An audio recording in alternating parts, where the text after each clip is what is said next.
سند احمد 24,566 نمبر روایت ہے اور صحیح سند ہے۔ حضور نے فرمایا یا عثمان ان اللہ عز و جل عسا ان یلبسک قمیصا، اے عثمان اللہ تجھے ایک قمیص پہنائے گا۔ فَإِنْ أَرَادَكَ الْمُنَافِقُونَ عَلَى خَلْعِهِ، منافق چاہیں گے، کون چاہیں گے؟ سارے بولو کون؟ آج جو خود منافق ہیں وہ کہتے ہیں نہیں جی عثمان کو صحابہ نے شہید کیا ہے۔ ہم نے کہا لعنت اللہ علی الکاذبین۔ امام نووی رحمۃ اللہ علیہ آپ نے شرح صحیح مسلم کے اندر آپ کے یہ فاضل الفاظ ہیں، امام یشارک فی قتل ہی احد من الصحابہ تھی، حضرت عثمان کے قتل میں ایک صحابی بھی، سب منافق تھے، بے وقوف قسم کے اور بڑے گھٹیا قسم کے لوگ سارے اکٹھے ہو کے مختلف علاقوں سے وہ آیت عثمان غنی کے خلاف پراپوگنڈا کرتے ہوئے، تو سرکار صحیح حدیث کے اندر فرما رہے ہیں فَإِنْ أَرَادَكَ الْمُنَافِقُونَ عَلَى خَلْعِهِ، اے عثمان اگر منافق چاہیں کہ قمیص اتار لیں، قمیص سے مراد یہاں خلافت ہے، تجھے کہا جائے خلافت چھوڑ دے، خلافت چھوڑ دے، اپنی جان بچا لے، عثمان جان نہیں بچانی، خلافت کی عزت بچانی ہے۔ تم نے جان دے دینی ہے لیکن خلافت سے دستبردار نہیں ہونا۔ وہ جو اللہ نے تجھے قمیص خلافت کی عزت کی پہنائے گا اسے تم نے نہیں اتارنا۔ فَلَا تَخْلَهُ حَتَّى تَلْقَانِي، عثمان تم نے وہ قمیص نہیں اتارنی حتیٰ کہ میرے ساتھ تمہاری ملاقات ہو جائے، میرے پاس آ جانا لیکن قمیص اتارنی نہیں۔ اس لیے اعلیٰ فرماتے ہیں یعنی عثمان صاحب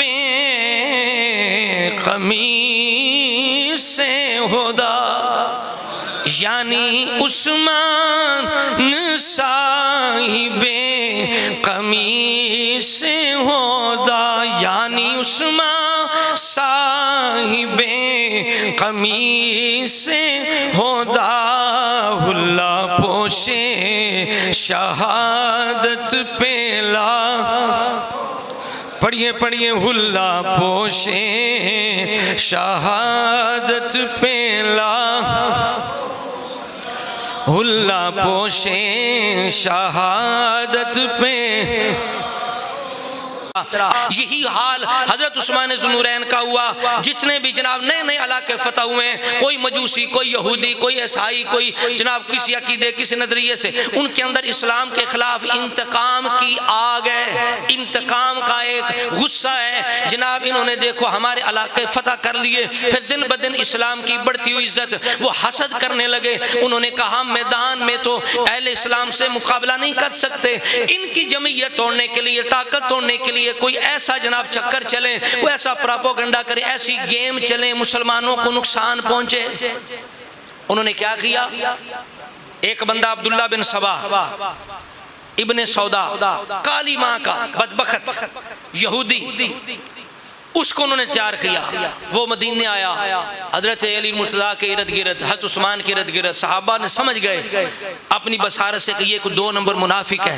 بالآخر وہاں سے نکلا، مصر میں، بصرہ میں، یمن میں، آگے پیچھے پھرتا پھراتا۔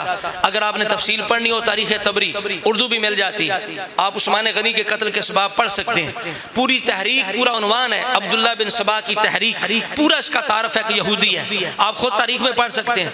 حضرت عثمان غنی رضی اللہ عنہ کے خلاف اس نے تحریک چلائی، مختلف علاقوں میں اندر اندر جو نئے نئے مسلمان تھے ان کا ذہن خراب کرنے کی کوشش کی، اپنے بندے تیار کیے اور افواہ یہ پھیلائی کہ معاذ اللہ عثمان کے جو گورنر ہیں وہ ظلم زیادتی کرتے ہیں۔ تو یہ مختلف طریقے سے خبریں آنے لگی مدینہ پاک میں۔ عثمان غنی رضی اللہ تعالیٰ نے 30 صحابہ کو حالات معلوم کرنے کے لیے مختلف علاقوں میں بھیجا، حضرت محمد بن مسلمہ کو، حضرت اسامہ بن زید کو، حضرت عمار بن یاسر کو، حضرت عبداللہ بن عمر کو، 4 علاقوں میں بھیجا۔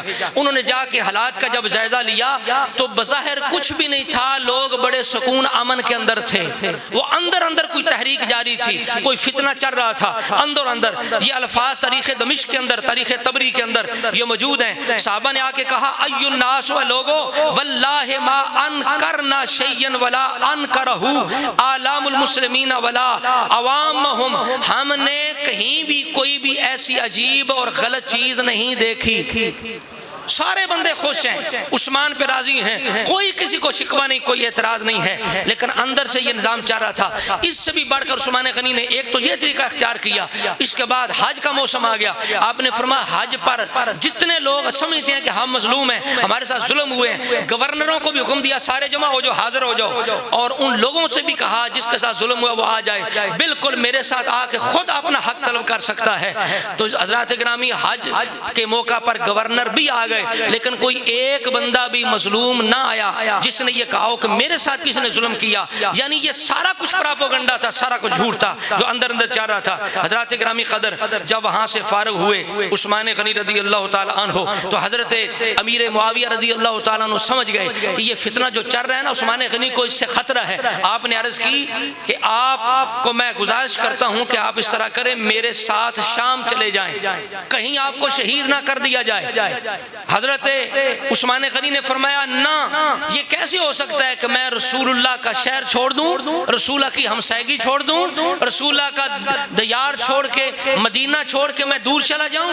میں اپنی جان دے سکتا ہوں، رسول اللہ کا شہر نہیں چھوڑ سکتا، رسول اللہ کا شہر نہیں چھوڑ سکتا، یہی ہوگا جو میرے ساتھ ہوگا، اللہ اپنا امر پورا کرے گا۔ انہوں نے کہا چلیں اگر یہ نہیں تو میں فوج بھیج دیتا ہوں آپ کی حفاظت کے لیے۔ آپ دیکھیے عثمان غنی لوگ حکومت کے لیے کیا کیا کچھ کرتے ہیں، عثمان غنی کے پاس اختیار ہے، فوج ہے، صحابہ بار بار اجازت مانگتے ہیں، علی اجازت مانگتے ہیں، امام حسن اجازت مانگتے ہیں، عبداللہ بن زبیر اجازت مانگتے ہیں، مغیرہ بن شعبہ اجازت مانگتے ہیں، بار بار صحابہ جاتے ہیں۔ حضرت داتا گنج بخش رحمۃ اللہ علیہ نے اپنی کتاب کے اندر لکھا امام حسن جاتے ہیں، جا کہتے ہیں امیر المومنین اے چچا جان مجھے اجازت دیں تاکہ ہم تلوار، چونکہ آپ امیر المومنین ہیں، آپ کی اجازت کو بغیر ہم تلوار نہیں اٹھا سکتے، آپ اجازت دیں ہم انہیں یہاں سے دفع کر دیں۔ آپ نے فرمایا نہ، اگر میرا حکم، میری مرضی چاہتے ہو، میری رضا چاہتے ہو، مجھے خوش کرنا چاہتے ہو، میری چاہت معلوم کرنا چاہتے ہو، تو میں یہ چاہتا ہوں تم سارے گھروں میں بیٹھ جاؤ، میں نہیں چاہتا میں اپنی جان کے لیے رسول اللہ کے شہر کی گلیوں کو مسلمانوں کے خون سے میں سرخ کروں، لال کر دوں، نہیں، میری وجہ سے کوئی ایک مسلمان بے گناہ مارا جائے نہیں، میں جان دے دوں گا لیکن رسول اللہ کے شہر کی حرمت پامال نہیں ہونے دوں گا۔ آپ نے فرمایا گھر میں جا کے بیٹھ جاؤ، کوئی بندہ میرے لیے تلوار نہ اٹھائے، بلکہ جس دن آپ شہید ہوئے آپ نے اپنے 20 غلاموں کو آزاد کیا، 20 غلاموں کو آزاد کر دیا، کہا سارے جو اپنی تلوار نیام کے اندر رکھ لے میں اسے، میری طرف سے وہ آزاد ہے، کوئی میرے لیے تلوار نہ اٹھائے۔ بار بار وہ کہہ رہے ہیں۔ حضرت امیر معاویہ نے کہا میں لشکر بھیج دوں؟ جواب کیا دیا؟ فرمایا میں نہیں چاہتا یہاں لشکر آ جائے جس کے لیے خوراک کی کمی ہو جائے، میرے رسول کے شہر کے لوگوں کو کوئی تکلیف پہنچے۔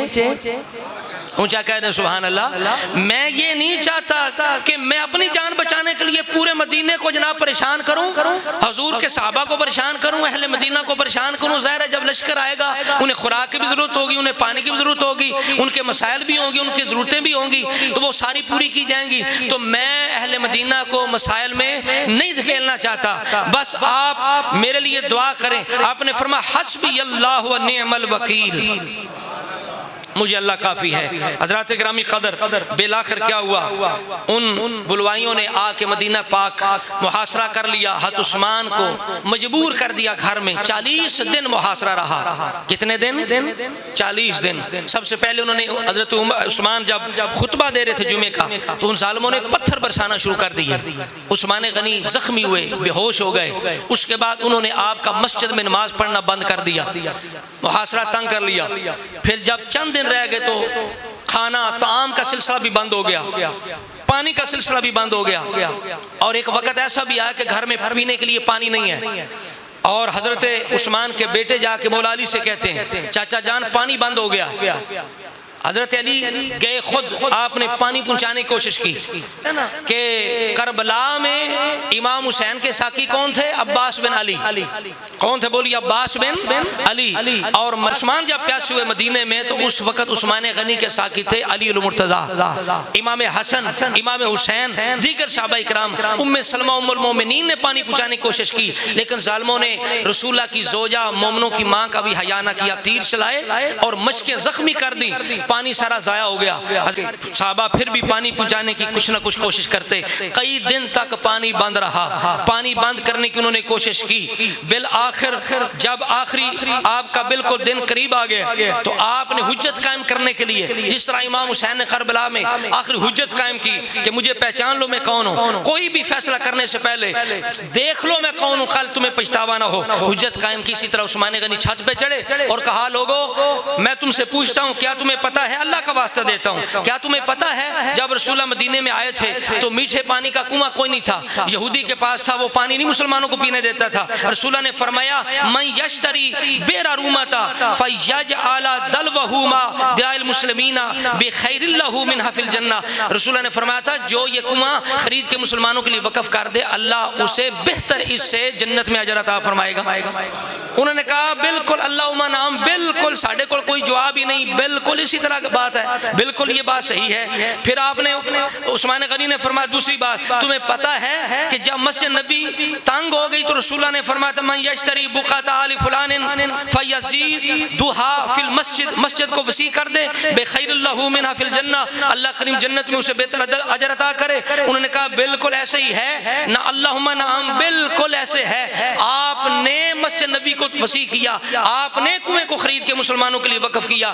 تیسری بات حضرت عثمان غنی رضی اللہ تعالیٰ نے کہا تمہیں پتا ہے جب اسرت والا وہ جیش آیا, تبوک آیا, تو رسول اللہ نے فرمایا تھا کون ہے جو جیش اسرت کے لیے انتظام کرے, تو میں نے اس کا انتظام کیا تھا. کئی سو اونٹ دیے تھے, گھوڑے دیے تھے, سونا دیا تھا, دینار دیے تھے. لوگوں نے کہا ہاں بالکل اسی طرح. آپ نے چوتھی بات یہ پوچھی لوگوں تم یہ بھی جانتے ہو جب رسول اللہ کوہ صبیر پر چڑھے تو وہ ہلنے لگ گیا, حضور نے فرمایا تھا فَإِنَّمَا عَلَيْكَ نَبِيٌّ وَصِدِّيقٌ وَشَهِيدان, اور ٹھہر جا تجھ پر نبی ہے, صدیق ہے, 2 شہید ہیں. تو انہوں نے کہا بالکل ایسے ہی ہے. جب تو چونکہ ایک عمر سے دوسرے عثمان تھے, اس پر عثمان غنی نے خوشی کا نعرہ بلند کیا.